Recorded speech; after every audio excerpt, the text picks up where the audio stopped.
We're going to talk a lot about the place we live this afternoon. You've already heard a lot about placemaking and its importance.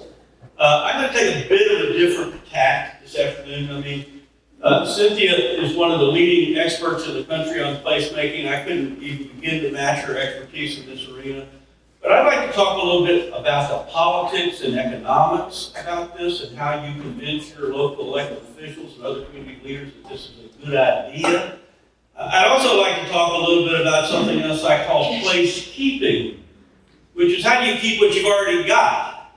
How do you keep the existing buildings and landscapes and memories and ways of life that exist in your communities? I mean, there's always a downside to things, and one of the downsides that's happened in so many places in America is while we've been doing great things around things like placemaking, we've also been making places unaffordable for those people who originally lived there. So we're going to talk a little bit about that as well. You say to yourself, what's this old guy know about all this stuff? I'll just say a story before I get started here, how I got interested in all this. It goes back a very long way. I was a young lieutenant in the U.S. Army during the Vietnam War. I had been to jungle warfare training and field artillery school, among other things, and I had orders to a small fire base in the Central Highlands of Vietnam. And I'm sitting down in Fort Bragg, North Carolina, waiting to fly off to Tonsuit Air Force Base. And I get a call from the Pentagon, literally about a week before I'm supposed to leave, and I got this colonel on the other end of the line. He's with the personnel division. He says to me, "Lieutenant McMahon, would you have any interest in being reassigned to Europe?" And I'm like, "Oh, okay, like Europe or Vietnam?" I said, "Yes, Europe sounds extremely exciting. I would love to go to Europe." And I was one of the very lucky few. I was sent to Heidelberg, West Germany, which is the headquarters for the U.S. military in Europe, and one of the most beautiful small cities on the planet Earth. I was assigned as an aide to a United States general, and then spent the next 2.5 years of my life traveling all over Europe in a helicopter. And that experience completely changed my life. But I didn't realize how much it would change my life until I flew home to Birmingham, where I grew up. And I got out of the airplane and I drove home, and for the first time ever, I saw the American landscape with a completely different set of eyes. Because, ladies and gentlemen, to travel is to learn. And that's what we try to do at the Urban Land Institute, is to learn about what's working, what's not working, what might work better in land use and development all around the country and around the world. But I'm going to try to share with you today a few of the things that I have learned in my 50 years in this business. So let's start off with something I think you can all agree on. You wouldn't be here if you didn't think you live in a very special place. And I think Georgia is a place with great people and great history and great resources. But the truth is, and you all know this, there is no place left in the world today that will stay special by accident. And of course, the reason for that is because the world is changing faster than ever. And I understand a lot of people don't like change, particularly people who live in small towns and rural areas. They don't like change. But I can tell you something, there's only two kinds of change in the world today. There is planned change and there is unplanned change. I mean, you can grow by choice or you can grow by chance. You can grow by default or you can grow by design. You know, change is inevitable, but the destruction of community character and identity that has too often accompanied change in America is not inevitable. Progress does not demand degraded surroundings. Georgia can grow without destroying the places and things that people love. And we're going to talk about some of the ways that we might be thinking about that today, and what the economic benefits of thinking about that is. You know, we've heard a lot today about the process of placemaking, getting people involved, and that's so important. I think Abraham Lincoln summed it up pretty well. He said the best way to predict the future is to create it yourself. You know, people don't like change when it's done to them. They're much more willing to accept it when it's done by them. And that's what you've been learning about this morning, and you will learn some more about tomorrow, is this process of engaging with change in a way that you like and that, you can benefit from, etc. So you say, well, what's changing? And the answer to that, of course, is everything is changing. The economy is changing, technology is changing, demographics is changing. consumer attitudes, market trends, healthcare, travel and tourism, transportation, energy sources. The weather is changing.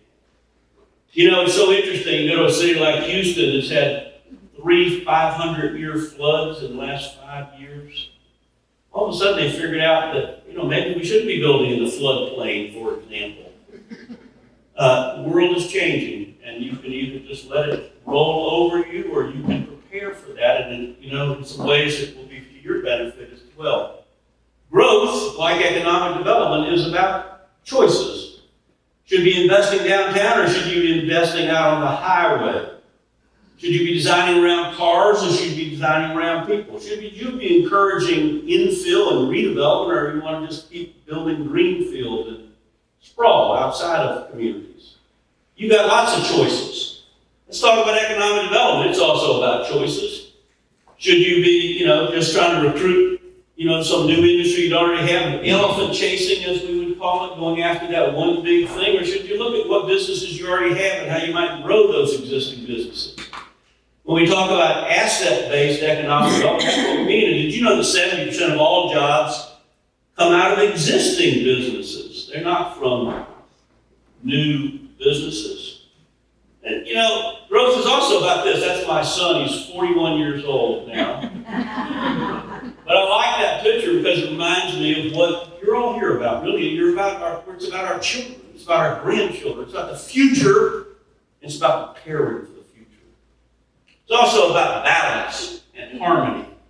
Although Leopold said conservation was a state of harmony between man and nature, and we ought to be thinking about this issue of balance. How do we balance jobs and the environment, conservation and economic development, old and new, downtown and the rest of town? Think about balance. We also ought to be thinking about win-win solutions, finding things that are good for business, good for the environment, good for the community. I'm one of those people who think we spend way too much time in America fighting about what we disagree about, and not nearly enough time sitting down together and talk about what we do agree about.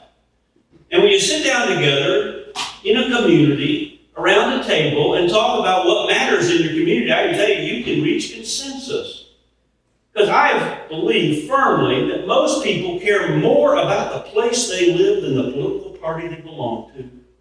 And you can reach consensus about the future of your home when you start asking questions like, why'd you move here? Why do you live here? Why do you stay here? What really matters?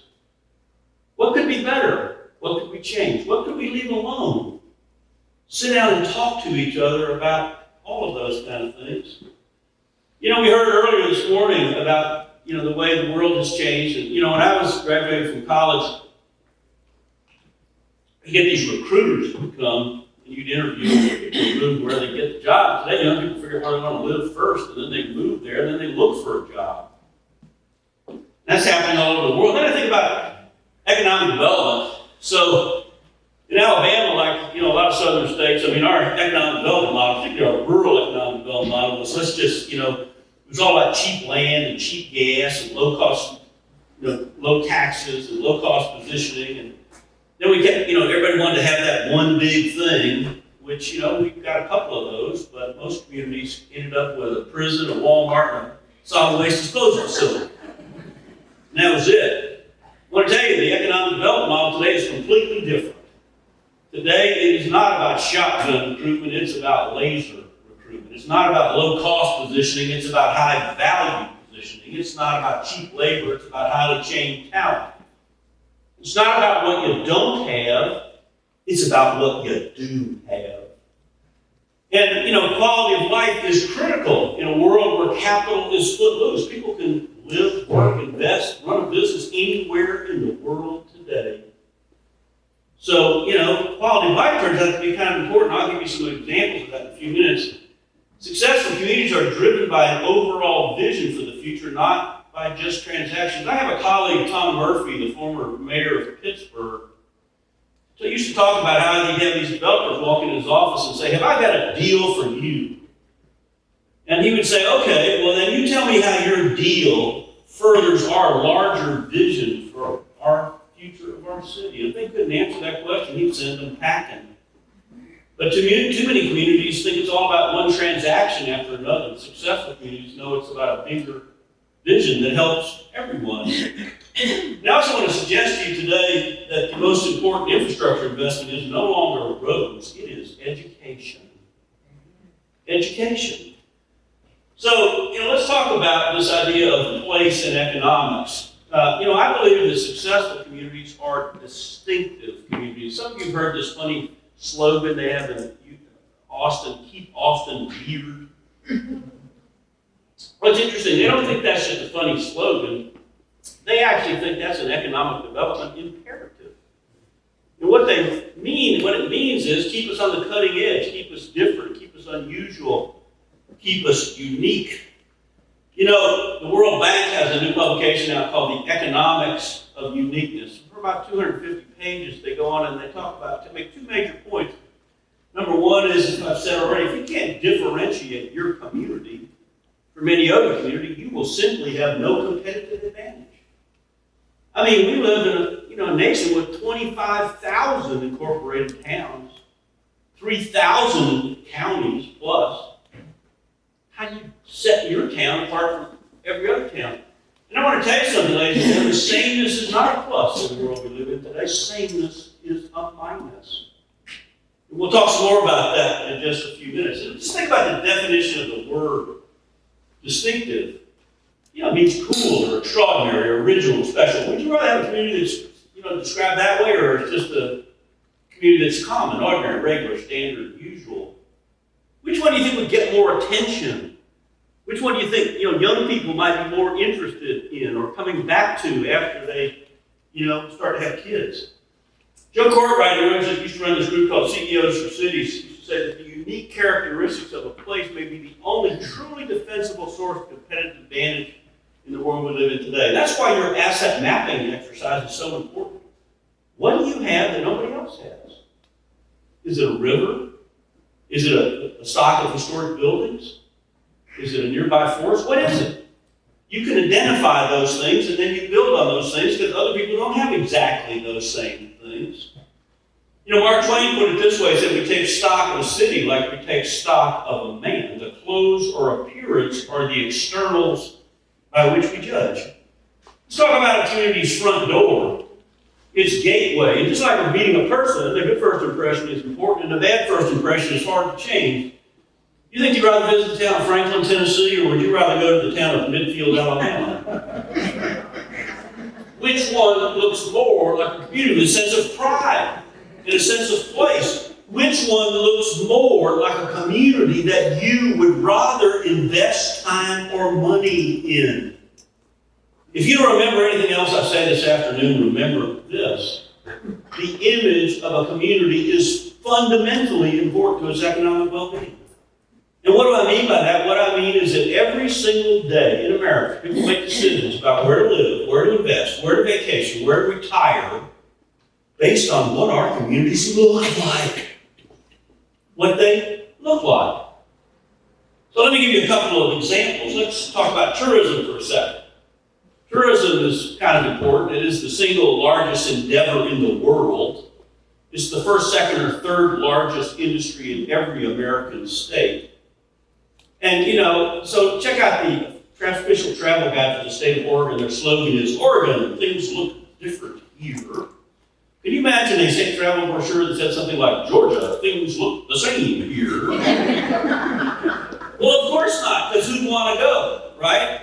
The more any town in Georgia comes to look just like every place else, the less reason there is to go there. On the other hand, the more a community does to enhance its uniqueness, whether that's historical, architectural, natural, artistic, whatever, the more people want to go there. That's exactly what tourism is. It's about visiting places that are different, unusual, and unique. If every place was just exactly like every place else, there'd be no reason to travel any place. The image of a community is fundamentally important to its economic well-being. And it goes well beyond tourism. You talk to people in economic development today, all over the country, and they'll tell you exactly the same thing, that new investors are increasingly seeking locations based on the quality of place rather than the utility of the location.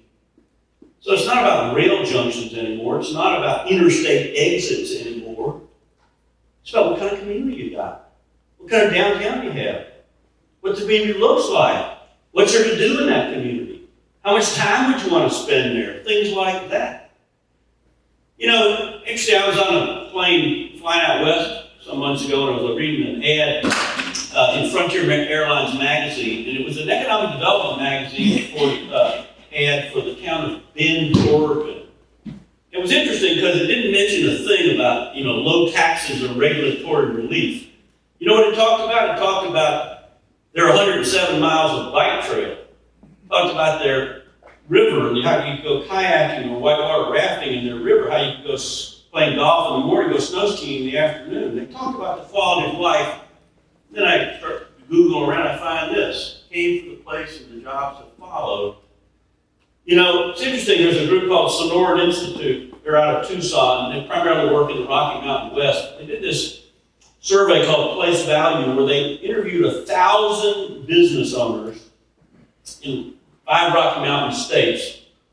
And they asked them, a bunch of questions. And one of the most interesting questions that they asked them was this one at the top. Would you be willing to sacrifice salary to live in the ideal community? Let me tell you exactly what they found. Put my notes on that. Okay, here we go. They asked people the following question. Would you prefer living in an ideal place with a lesser salary, or would you prefer living in a community that was less than ideal, but with a higher salary? You know what they said? 83% said they picked the community is more important than the salary. Okay?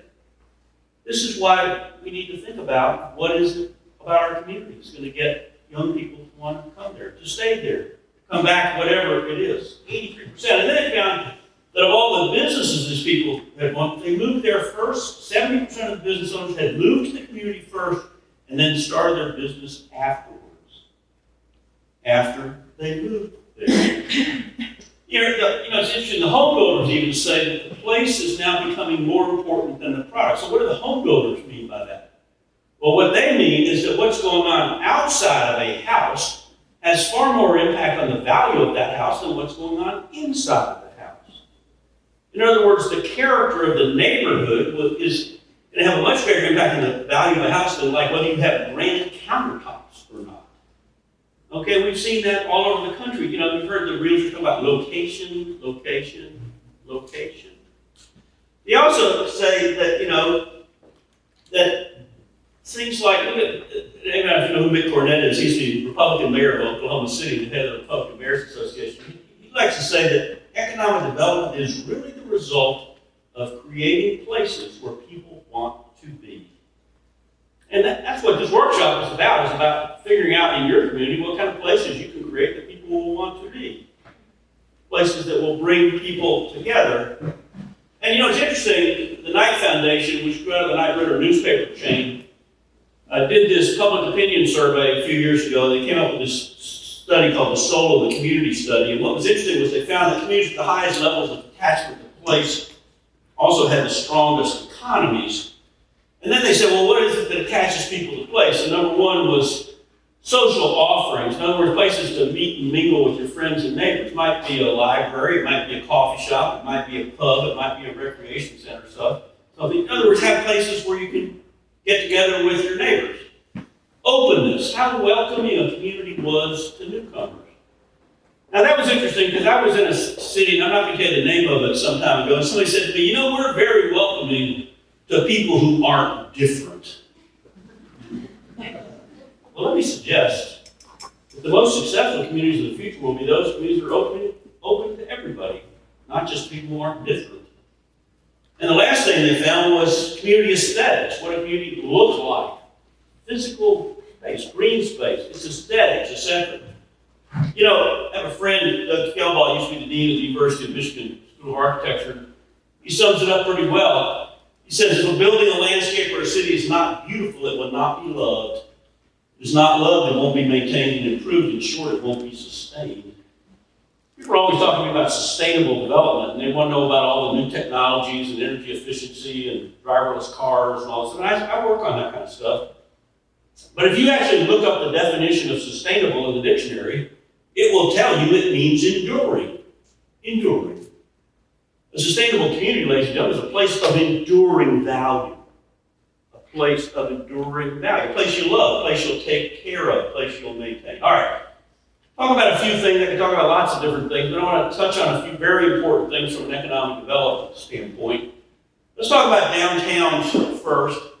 Downtowns play a critical and outsized role as an icon. They're really probably the first thing people will look at when they're thinking about a relocation decision. Even if they're not going to put their business in downtown, even if they're not going to live in downtown, they can always go and look at a downtown first. And downtowns are oftentimes the sort of critical nerve center for a region or, for a metro area, etc. Here's a magazine for Southern, basically economic development people here in the South. Notice the headline: when site searching the South, make sure you vet communities downtown first. Now, why would an industrial park developer care about a downtown? Well, I'll tell you why. Because we've kind of figured out that if you don't have a healthy downtown, you simply don't have a healthy town. The apple rots from the inside out, ladies and gentlemen. And if we learned anything else over the last 40 years, we've learned that it's very difficult to be a suburb of nothing. So, your downtown, the health of your downtown will affect the health of your entire community. So when you and get people start to invest in downtown again, that's going to lead to the investment in other parts of the community as well. So it does have a really outsized importance. And I'm happy to report that downtowns are coming back to life all over the country. There's a study done by Cushman & Wakefield that reports in the last 5 years we've had 500 Fortune 500 companies, or big companies, that have moved from suburban locations back into downtowns. Companies like Motorola, McDonald's, Marriott, Amazon, Caterpillar, Expedia, General Electric, I could go on and on, Quicken Loans. Okay? And so then they ask these people, well, why did you move downtown? What number one on the list was? To attract and retain talented workers.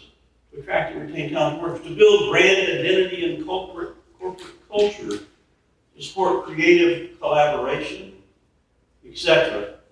So here's the Amazon headquarters, headquarters 1. Headquarters 2 is going up across the river from D.C. in Arlington, Virginia. And, it's interesting. They used to be, all over the Seattle suburbs, and then they decided to move into the South Lake Union neighborhood in downtown.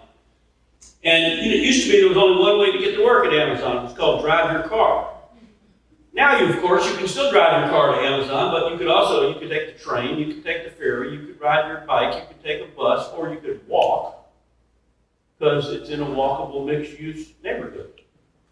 It's interesting, McDonald's has moved their corporate headquarters from Oak Brook, Illinois, into downtown Chicago, and they have 2,500 employees in the corporate headquarters.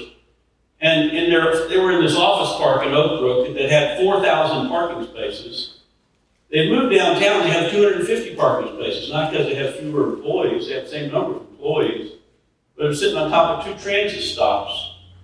And now a lot of the people live near the headquarters, and they can walk to the headquarters, or take the train to the headquarters, or ride a bike to the headquarters. This is happening all over the country. And it's not just happening in big cities, it's also starting to happen in small towns. So look at Durham. Think about Durham. What did they have? They had abandoned tobacco warehouses and empty parking lots. And, they said, hey, well, we could do something with those abandoned tobacco warehouses and empty parking lots, and they've turned it into this incredible lively downtown now. And that's an example of what's going on all over the country, where downtowns are coming back to life. They're leading the revitalization going on in America's cities. Just down the road from here, I can remember when I first went to Columbus in 1970 at Fort Benning, where I was doing infantry training. And, the riverfront was a mess. The downtown was practically deserted.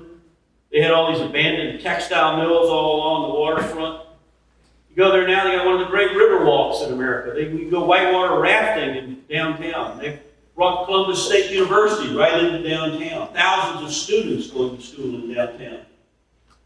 Completely changed the way they thought about that. One of the great success stories in the country. And even communities that did really dumb things like this. This is the county seat of the county I live in, Rockville, Maryland. I live right outside of D.C. This is the biggest county in Maryland. And in 1970, this small city thought it was a great idea to tear down their entire downtown. And they replaced it with this lovely hall. Well, guess guess what? Now they tore the mall down, they put the downtown back. And that's kind of a metaphor for America. We're doing this all over the country. Have anybody been to Sandy Springs, Georgia, to see their new downtown? They didn't have one until like this year. Okay, they built a new downtown. How about Stores, Connecticut, where the University of Connecticut was? It's interesting, there was no town of Stores. Stores was just a university and some strip malls. They realized they were having trouble recruiting students because there was no off-campus life. It was just strip malls. How many young people want to go hang out in a strip mall? So guess what? Stores has built a downtown. And it's happening all over the country. You know, let's talk about something else. So downtown's number one. Green space, number two. There are literally dozens of studies that show that green space increases the value of adjacent property. There's a famous book called The Proximate Principle, Proximity to Green Space. You know, developers used to build golf course developments all over the country, right? And we have thousands of golf course developments. And why did developers build golf course developments? Because they figured out they could charge a lot premium for a house next to a golf course, 10 to 30% more than the exact same house not next to a golf course. But guess what? Some years ago, we found out that the vast majority of buyers in golf course developments do not play golf. So you say, well, why'd you buy the house there? They go, oh, we like the view across the fairway. We like to live next to protected open space. Well, duh. What's it cost to build a golf course? Like millions of dollars. What's it cost to maintain a golf course? Like millions of dollars. What's it cost to leave the open space alone in the first place? Like almost nothing. So developers started to build golf course developments without the golf course. Or how about let's go to Cincinnati. There's a neighborhood called Over the Rhine there. Really tough, crime-infested neighborhood. And this is what their so-called parks look like. There's the same park today. Where they've basically created a place where people want to be. Eyes on the street, et cetera, et cetera. You know, here's an interesting little town. I was photographing courthouse squares in Texas a few years ago. Somebody told me to go check out Sulphur Springs. Texas has great courthouses, and they also have 260 counties, most counties in any state. And the counties are little, so it's kind of easy to get around. And each of these courthouses have a courthouse square around it, kind of like you got here in Grange, right? And a lot of them have really gone downhill. And this was one. That's their courthouse. It's beautiful, start of the country courthouse. And they only had one thing on the courthouse lawn. It's called the flagpole. And they only had one event a year called 4th of July. That was it, right? And somebody said, you know, why don't we put a splash pad on the lawn? And then, you know, a little kid says to his mom, can't I have my birthday party at the splash pad? You go, oh, that's a great idea. We'll have a birthday party at the splash pad. And then somebody said, well, let's have a movie night. Oh, let's have a movie night. Let's have a concert down there. Oh, maybe we can have a health festival. How about a farmer's market on the weekend? How about a car show? And, you know, they now have 300 events a year. And now they have lawn chairs on the courthouse lawn, and they've got chess pieces on the courthouse lawn, and the town square has come back to life. And it didn't cost them a lot of money. It just would require them to activate that place. It's called programming, soft infrastructure, activities. Nobody, you know, it's like Cynthia said this morning, people like nothing more than checking out other people, right? And so creating activity is one of the keys to, you know, getting people back downtown again, for example. All right, let's talk about historic buildings for a second. What is the power of historic buildings? Why should we be, you know, today, you know, at least for many years, you know, adaptive reuse and rehabilitation were the exception rather than the rule. We'd say, oh, that's an old building, we got to tear that down. But I want to suggest that may be a very short-sighted idea, because in many cases, historic building stock may be a community, particularly small communities' greatest single asset. And the value of these buildings is both economic and it's psychological as well. So let me give you an example. So some of you probably read some of Thomas Wolfe's novels. He's the guy that wrote Look Homeward, Angel. He penned the immortal line, you can't go home again. Well, sadly, Tom Wolfe can't go home again, at least in his original house up in Asheville, North Carolina, because there it is, in this parking lot. Okay? You know, Daniel Webster once wrote, he said, quote, "The man who feels no sentiment or veneration for the memory of his forefathers is himself unworthy of kindred, regard, and remembrance." Ladies and gentlemen, a city without a past is like a man without a memory. Historic buildings are important because they physically connect us to the past. They tell us who we are and where we came from. But they also are incredibly important to our economic well-being as well. So, Lee mentioned that I'm the chairman of the board of the National Main Street Center. We've been around for almost 40 years now. This is one of our very first communities. This is La Crosse, Wisconsin. And this was their fire station. And a person bought it, turned it into a pizza parlor. Like so many small towns, this was a town going downhill. And so one of the 4 principles of the Main Street program is design and restoring the facades of those buildings. And they did that, beautifully. And, so it tells a story about the history of the building. But guess what else happened? Well, sales of pizza almost doubled. And they sustained that over a multi-year period. So once again, there are literally hundreds of studies that show that historic preservation is good for business, it's good for jobs, property values, tourism, downtown revitalization, affordable housing, environmental impacts, etc. I'm always amazed how, we give all this money, big billions of dollars to big business, but we're giving relatively little to downtowns and to our small businesses. It turns out for every $1 of public money invested in Main Street programs, we've leveraged $26 in private. That's a pretty good return on investment. And here in Georgia, in fact, the Georgia Main Street program has really become synonymous with economic development and community revitalization. So we need to be putting more money into our downtowns because this is economic development, basic economic development. And how about tourism? Think about New Orleans, think about San Antonio or Seattle or Miami. What's the most visited place in all of Texas? The San Antonio Riverwalk. But did you know that at one time they were going to put that little river underground into a culvert? They thought it was a flood hazard and an eyesore. Today it's the most visited place in all of Texas. How about Pike Place Market out in Seattle? They were going to tear it down. Somebody in the city council said, we need more downtown parking. Well, like parking for what? All the parking in the world, there's nothing to do. Nobody's going to want to go there. So yes, parking is important, but there are some other things that might be more important, like having places people want to visit or shop in or go to. If you have a parking problem, that means you're successful. So think about that. All right, and Arthur Frommer, I think on the tourism side, he sums it up pretty well. He says, among cities and towns with no particular recreational appeal, those that preserve their past continue to enjoy tourism. Those that haven't receive almost no tourists at all. Tourists simply won't go to a city or town that has lost its soul. Saving the soul of a place is kind of important. But, it's interesting how things change.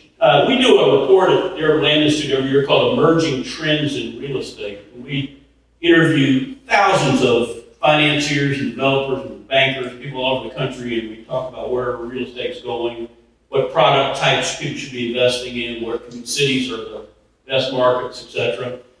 And in 2016, we found a very interesting thing. We found, quote, office space in rehabilitated industrial buildings was commanding higher rents than new Class A office space. Now think about that. Offices in restored industrial buildings. So let me show you a new Class A office. This could be sort of anywhere in metro Atlanta, right? Okay? Let me show you another new office building, but it's in an old building in Minneapolis. And guess what? This building has higher rents, faster lease up, less turnover than that building. Okay? You say, well, why is that? Well, for a couple of reasons. Number one, particularly creative class employers and employees like space with character. Space with character. How about like this building right here? Space with character. And by the way, a lot of these old buildings, it's really easy to move things around because you got these big floor plate, right? So it gives you flexibility, etc. And this is actually, so the market is embracing older space with a whole new fervor. Let me just show you a few examples. So this derelict empty wharf in Boston is now the world headquarters for the Converse Shoe Company. Or how about, did you know that the world headquarters for Starbucks is in the old Sears distribution center? Or how about the, abandoned Tide detergent plant on the Inner Harbor in Baltimore? It's now the world headquarters for the Under Armour Corporation. Or how about the vacant post office? It's sat vacant for 20 years in downtown Chicago. It's now the world headquarters for Walgreens. Moved right back downtown. Or how about this abandoned power plant in Toledo? It's now the headquarters for a pharmaceutical company called ProMedica. I've actually did an interview about a week ago about power plants being converted to other uses. I gave them a list of at least a dozen that I was aware of. Power plants being turned into other things. How about hotels? Used to be, I went to, a couple years ago, I went to speak at the Indiana Historic Preservation Conference. It was this town called Richmond, Indiana. It's a nice town. They had a lot of historic fabric, but they put me up out on the highway in this Hampton Inn. The only thing I walked to from the Hampton Inn was a Jiffy Lube. But of course, that's where we didn't build any downtown hotels for years. And we certainly weren't putting them in historic buildings. But did you know that millennials say that authenticity and interesting are more important than comfortable and predictable and lodging facilities? Why do you think Airbnb has grown so fast? People want something that's a little different. There's a slogan that Holiday Inn used to use. Best thing about Holiday Inn, no surprises. Worst thing about Holiday Inn, no surprises. So, actually the hotel chains are understanding that we want hotels downtown once again. And people like to be in walkable settings, and we're restoring old buildings. By the way, you see this?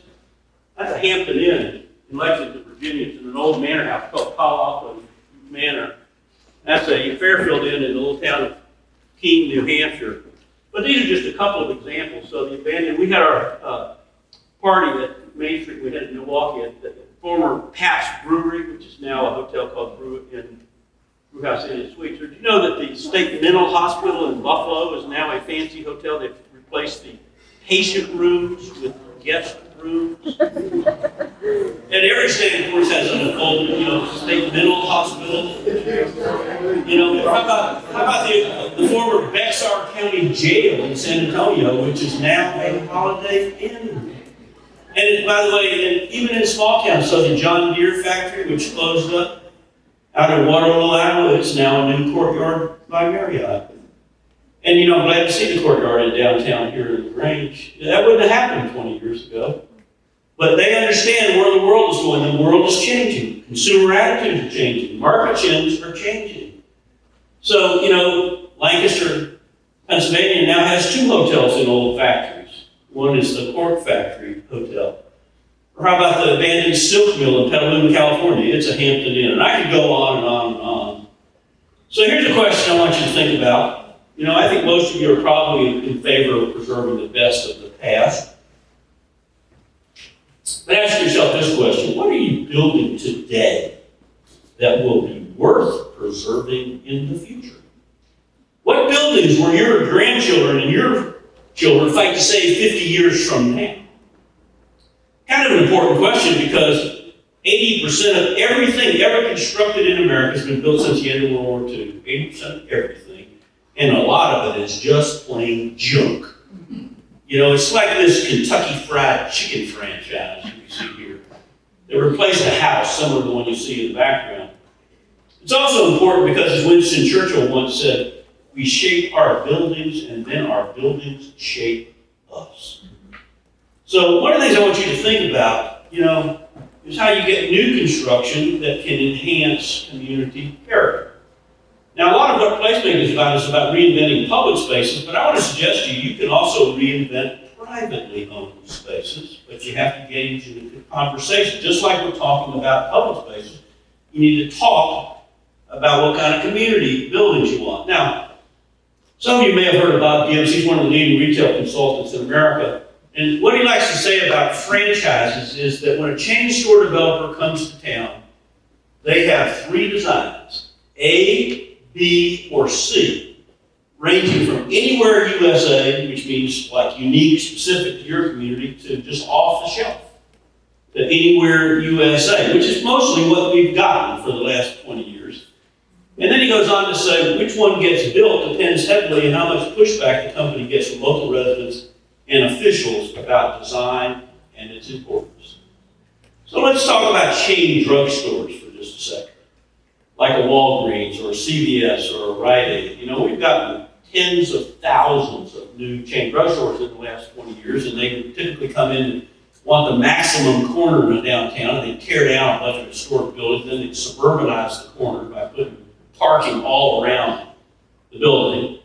But you know, so here's your typical Plan A Walgreens. Well, you try a little harder, you might get Plan B. And you try even harder, you might get Plan C. And by the way, every Plan C is different because every place is different. So, you know, communities, that's a Plan C in Ohio, and that's a Plan C in Illinois, and that's a Plan C in Florida. You know, how about this CVS in Arizona, or how about this CVS in Davidson? Davidson's a really interesting story because this was the maximum corner in downtown Davidson, and of course, CVS wanted to suburbanize that corner. They wanted to put a one-story building up. They wanted to put parking all around the building. And CVS said no. Davidson said no. And of course, they said, oh, well, we can't come here if you don't let us do that. And most communities would immediately just cave and say, fine. But Davidson realized something really important. They realized that these drugstore companies, they figure out where they want to be. They'll do whatever they have to do to be in an economically profitable location. They know where every other drugstore is, how far away they are. This is the corner they want to be in. And so when Davidson said, okay, you can go away, let's talk about it.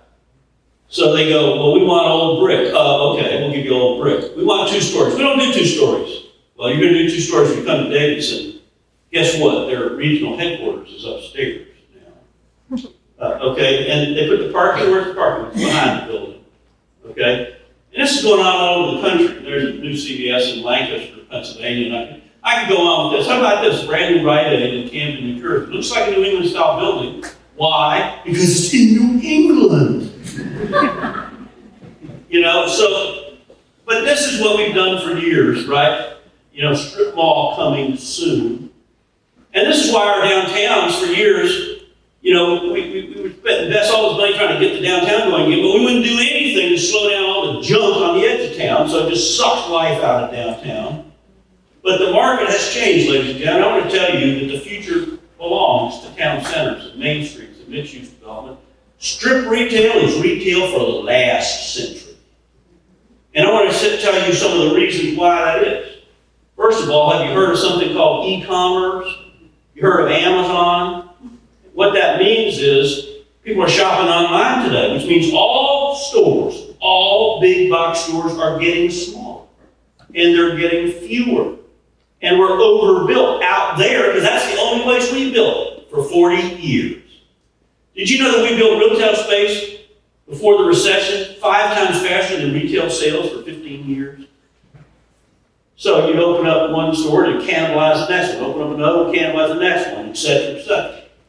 And consumer attitudes are changing, and retail is rediscovering cities and towns, and the suburbs are being redesigned, and traffic congestion. You know, we had this workshop at ULI on suburban development. We had invited in all these developers. We asked them, what were the single most distinguishing characteristics of suburban strips? And you know what they said? Well, they're ugly and they're congested. Well, hey, think about running a successful marketing campaign around that slogan. Hey, shop here, we're both ugly and congested. Come on down. Well, I'm going to tell you something. That's completely unsustainable, particularly if you have an alternative to it. And the alternative is this. It's downtown and town centers. And I'm going to show you what's happening in this regard. So, did you know that 20% of all the malls in America have closed since the end of the recession? And another 20% are being turned inside out and retrofitted. You know that mall I showed you that closed in Rockville, Maryland, it was done by something called the White Flint Mall, which is like 6 miles up the street. Now the White Flint Mall is gone, it's being turned into a mixed-use development. You know, or how about this? You know, Ellen Dunham Jones at Georgia Tech wrote this book on retrofitting suburbia. And it's true, she says the largest retail trend in the next generation will be the conversion of better valued strip centers into walkable urban places. Now, some of you may remember Joni Mitchell's old song about tear up paradise and put in a parking lot. Well, here's an opportunity. We can tear up those parking lots and put our communities back together again. And, you know, because we've already got infrastructure there. It's already a large fat site there. You know, the problem is it's underperforming. Okay? So instead of having this Best Buy all by itself, spread out, single-use, drive only, well, this is where you can put your multifamily housing. Right there. Now, that's not for everybody, but some people do like the idea of sleeping upstairs and shopping downstairs. And, you know, the one thing we learned after the recession was, once again, another thing we learned was we had an oversupply of large lot single-family housing in every single market in America, and an undersupply of everything else. Multifamily housing, small lot housing, infill housing, downtown housing, senior housing, you name it. And so there's a market for this kind of thing, or it wouldn't be happening. And even this, I remember when we used to fight with Walmart when I was at the National Trust, and used to say this is all they could do. Well, let me show you what they're doing now. There's the first Walmart in Washington, D.C.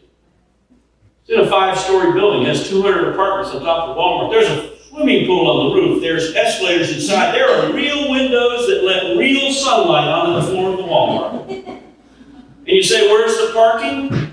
Well, they don't need as much parking because it's in a city, but the parking's under the building, right?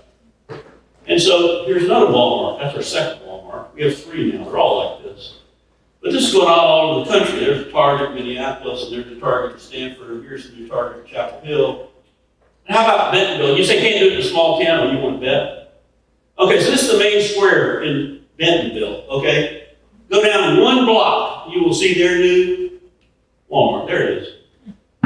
It's in a 2-story building. It's built right on the sidewalk. Where's the parking? It's in structured parking behind the building with solar panels on the roof and a sidewalk cafe on the side. Okay? And you know why they did this?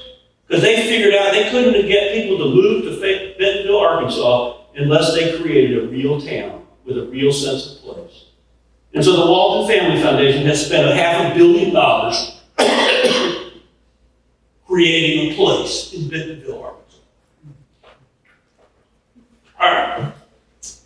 So we did a tour, you and I, we had a tour to a bunch of developers to Bentonville and Fayetteville. This was about 2 years ago. We're driving down the interstate, after we saw that Walmart, we're driving down the interstate down to Fayetteville. And we passed this Walmart out on the highway, getting off the interstate. And I didn't pay attention to the Walmart until I got me to the Waffle House, until I got into downtown. We're, speaking of waffles, inside joke.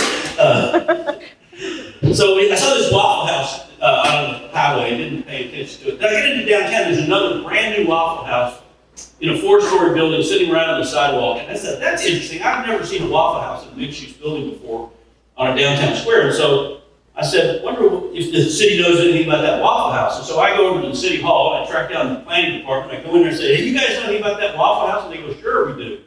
We've done a study about the Waffle House. Turns out the Waffle House downtown is outperforming the Waffle House out on the highway. But more importantly, and this is the point, ladies and gentlemen, more importantly, it's creating far more taxes per acre, more jobs per acre, more residents per acre. Nobody lives upstairs above the Waffle House out on the highway. But guess what? There are 42 people living downtown above that Waffle House. And so, and by the way, if you eat a lot of waffles, you probably need a walk after you go and have those waffles. And so this is why the future belongs to mixed-use development, because it's going to outperform single-use, drive-only development everywhere in America. And yeah, it is more complicated, but we're figuring out how to do that. That's what's happened over the last 15 years. Developers have figured out how to make mixed-use work. And it doesn't work every single place. But, we've talked a lot about, placemaking. Let me tell you how we talk about it in the real estate world. We call it the placemaking dividend. And that simply means people stay longer, come back more often, and spend more money in places that attract their affection. The placemaking dividend. Walkable places also create value and vitality. And there are, once again, all these studies that show that walkability is increasing value.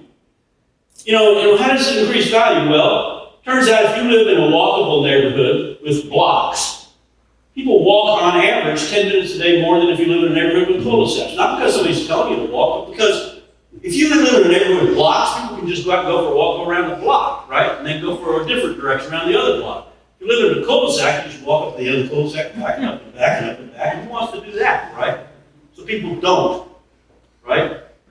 And so it turns out walkable neighborhoods, people are healthier. They actually save money because they drive less. And they have more time for their kids. And by the way, Walk Score says that for every 1 point increase in Walk Score, property values go up from $700 to $3,000, depending where in the United States. And on commercial values, Real Capital Analytics did a study 2 years ago that found that neighborhoods, commercial development in walkable neighborhoods was appreciating at the rate of 125% versus car dependent, only 22%. The market is changing, and when the market changes, the world changes. And that's what we're starting to see all over the country. Okay. All right.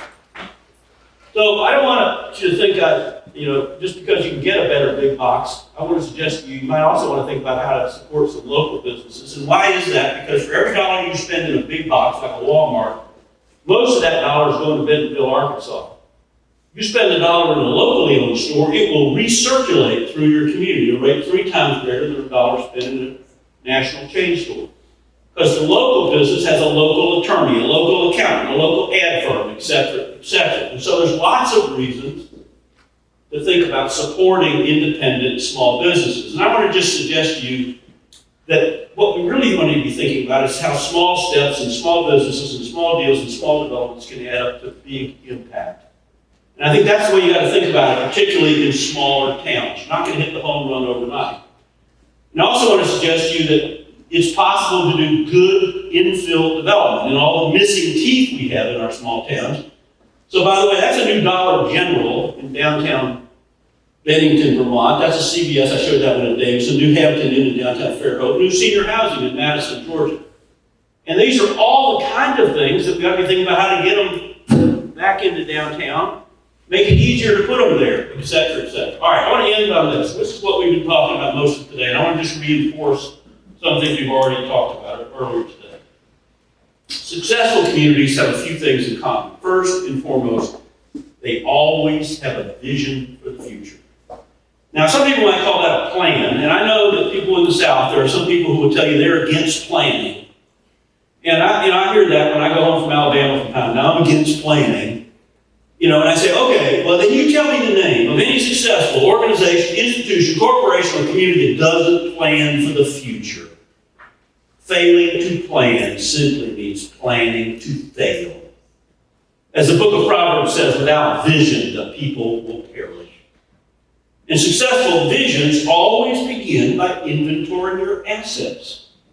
And then successful communities build all their plans, whether it's a downtown plan, a land use plan, a tourism plan, whatever, around the enhancement of what they've already got, their enhancement of their assets. Now here's a point we haven't talked too much about. Successful communities use education, incentives, partnerships, and voluntary initiatives, not just regulation. Now don't get me wrong, I'm not against regulation. It prevents bad things from happening. It sets a minimum standard of conduct. Okay? But you got to figure out how to use carrots, not just sticks. Make it easier to do the things that people want to do. And education is like showing people what's possible and why this will work here. Because you have so many people who say, oh, that won't work. That won't work here. Successful communities pick and choose. All development is not created equal. You know what the biggest impediment for 30 years was here in the South to getting better development in small towns? I'll tell you what it was. It was a fear of saying no to anything. When you're afraid to say no to anything, you get the worst of everything. If you set no standards or low standards, you're going to compete right to the bottom. Communities that set high standards compete to the top because they know if you say no to bad development, you're always going to get better development in its place. It's like me telling you about how the CVS has made an economic decision to be in that corner in Davidson, North Carolina, but if you just let them do whatever they want to do, they'll do it. If you insist they do something better, they'll do that too. And that's kind of raise our expectations. Successful communities cooperate with their neighbors for mutual benefit, the city, the county. the town down the road, etc. Successful communities consider what they look like. They have strong leaders and committed citizens. Now, here's a famous example. You know, when I was growing up in Birmingham, this is the one city we used to make fun of, Chattanooga. It was known as a patch of rust in the Sun Belt. It was routinely referred to as the most polluted city in America, but of course nobody makes fun of Chattanooga anymore. Now it's known as an international model for sustainable development and community revitalization. It all began with two things. One, downtown, because that was their heart and soul.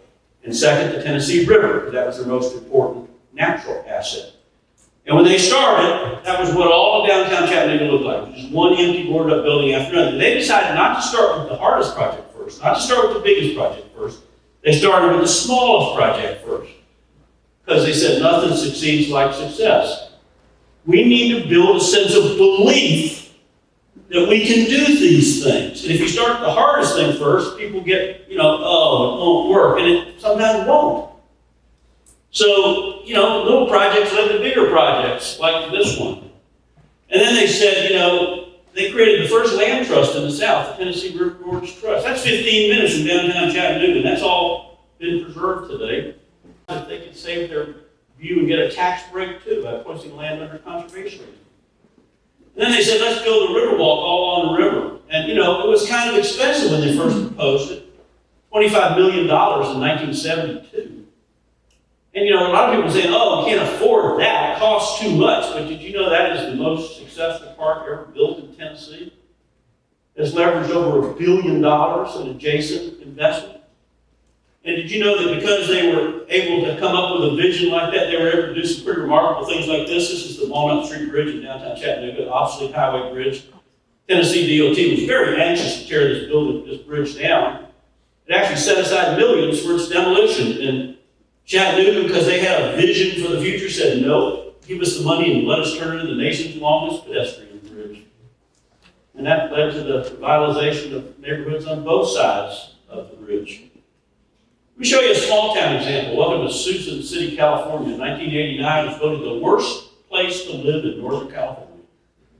And it's kind of not a surprise because that was their city hall and those two double wide trailers you see there.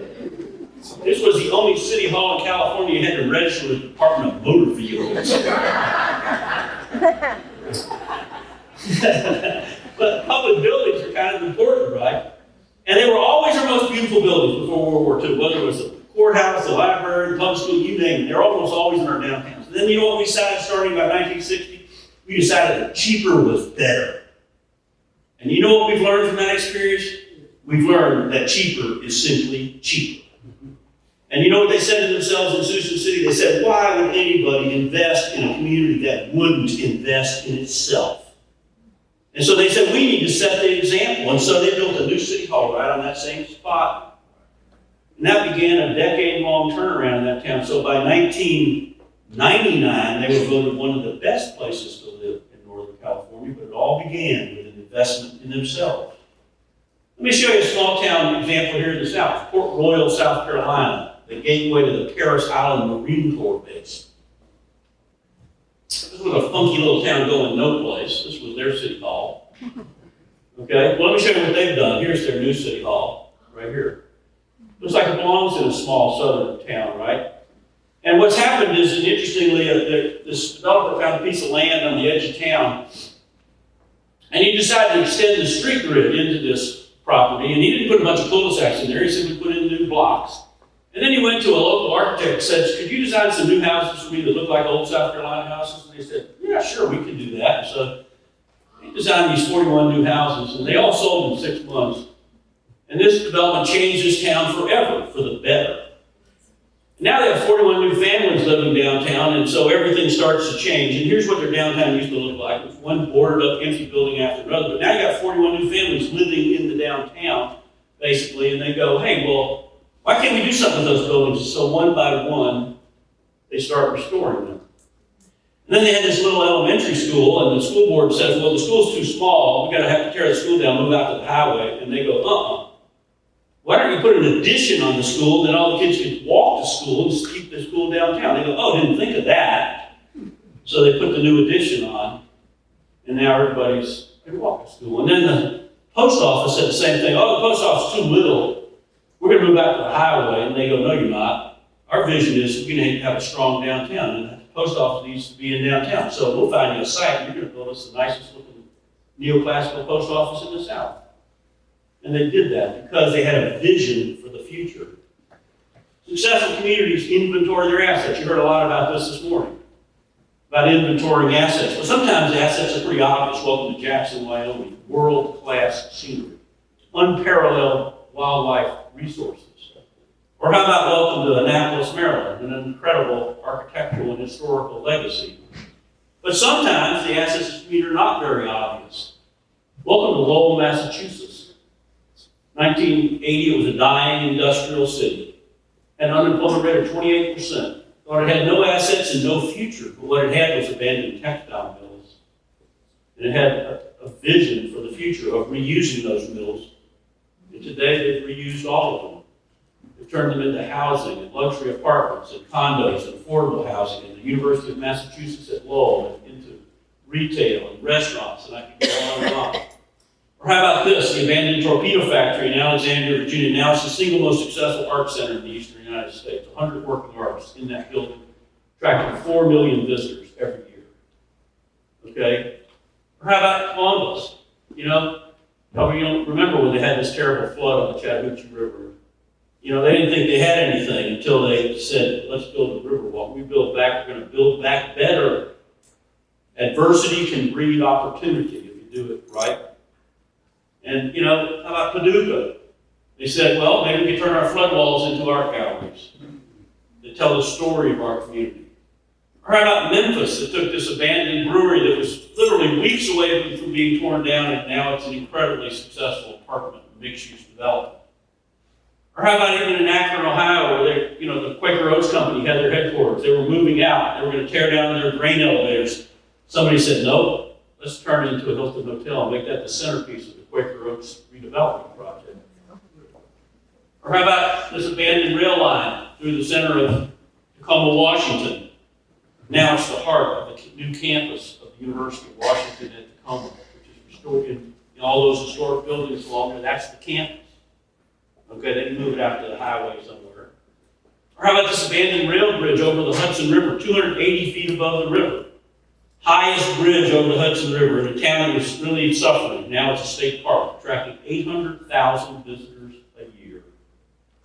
Okay? Successful communities use education, incentives, partnerships, and voluntary initiatives.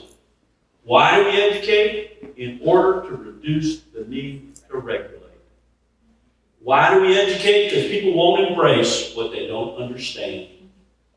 Why do we educate? Because you have a right to choose your future, but to also know what your choices are.